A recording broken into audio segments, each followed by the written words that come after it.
So I'm sitting here to do a test. It seems like the heating has stopped on the floor. It was coming down from below. This guy follows me around continuously, constantly. It's like white on rice. It makes you go out of your mind. But as soon as I shut down the refrigerator, it seems like the heat source here on the floor, they switched to the floor. It was pretty hot, but it seems like now it's off. And the guy next door that stalks me around the Lark Street is going in and out, sneaking up and down the stairs. And I was going to go out and see in the hallway if something with the electrical, but I didn't because this guy's going in and out. So obviously we have a problem here, and it's going to be National Grid because I'm getting a little tired of paying for utilities that I don't use. When I tried to grieve the National Grid on Green Street, I wasn't even allowed into the courtroom for the eviction with Mr. Vassy. I continued to have to pay on that. There was numerous incidences there with tenants, with abuse, with harassment. He was friends with my ex-husband, Mr. Vassy. He also has a business with Mr. Megna, who is now as a police officer. His family has been ongoing harassing me, and they're friends with this Mr. Winters here in Albany. So this has been a gang of people that have police protection, that are involved with police officers way back when I first went to college, and this continues. So this is now a National Grid problem.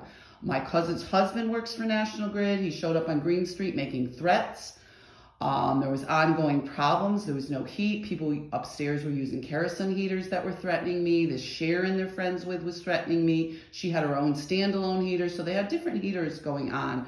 Like I said, they would stand outside my door. I'll give you a recap, being I have a little time here. Excuse me, I'm gonna get up off the floor. And they would stand outside my door and tell me I was gonna be evicted. They harassed and abused my dog. There was ongoing harassment from this Mr. Vassy at the gym, who is friends with my ex-husband. They locked me up in jail.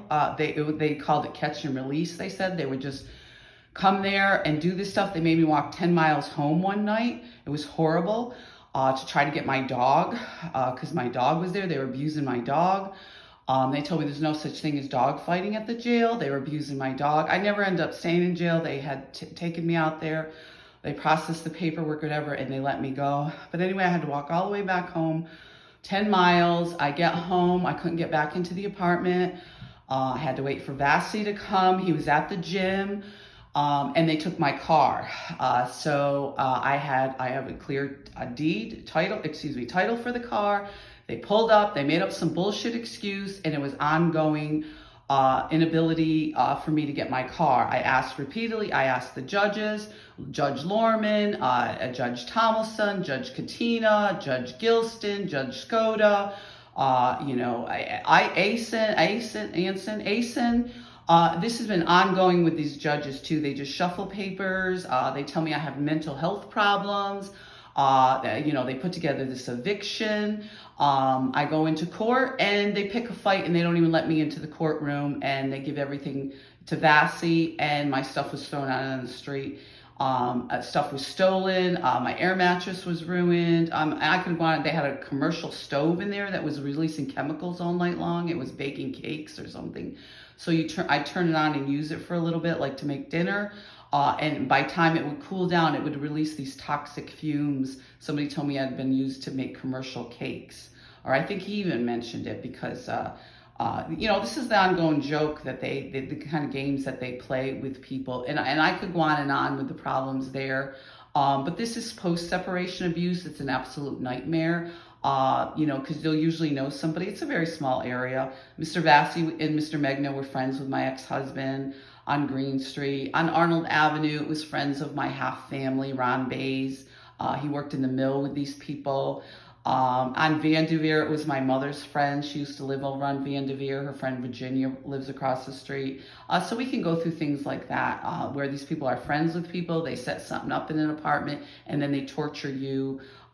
Here, I asked if these people knew Fred Winters. He was, popular over there on Dana Avenue. His family was well known in the area because his father was a detective. They sold baby furniture every day. So as you can see, this has been ongoing abuse since I tried to go to college, and they started trouble way back when I went to college. This Doug Hopkins, I find out 20 years later, he works for the police here in Albany. There's this group of police officers, landlords, and people that continue this ongoing torture and abuse. And it's right along been involved with National Grid, who also is connected. And we will continue to document what's going on here because this needs to stop and it's torturous. Be safe. And it's pretty much attempted murder. Be safe.